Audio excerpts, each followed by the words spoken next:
আসসালামু আলাইকুম।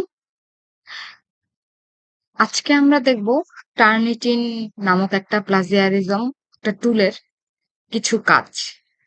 আমাকে অনেকেই প্রশ্ন করেছিল যে টার্নিটিন থেকে আসলে ফাইল কিভাবে রিমুভ করা যায়। তো টার্নিটিন থেকে ফাইল রিমুভ করা বা ডিলিট করা যায় কিনা তো আমরা যদি আমাদের হোম পেজে সাধারণত দেখি এমন তাহলে আমরা দেখতে পাই যে হোম পেজ থেকে যে কোনো কিছু একটা যেটা আমরা ফাইল সাবমিট করেছি এরকম কোনো সাবমিটেড ফাইল, হ্যাঁ, যদি ওপেন করি এরকম, হুম, এখানে ডিলেটের কোনো অপশন নাই। হ্যাঁ, ফাইলটা কিভাবে রিমুভ করবো বা ডিলিট করবো তার কোনো অপশনই নাই আসলে।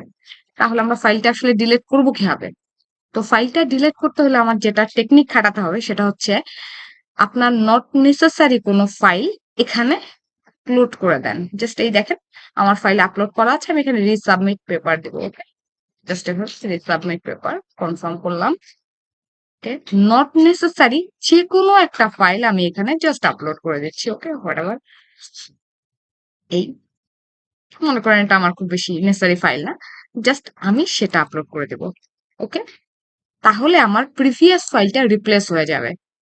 এভাবেই আমরা টার্নিটিন থেকে সাবমিট টু টার্নিটিন দিচ্ছি, বলুন। ওকে,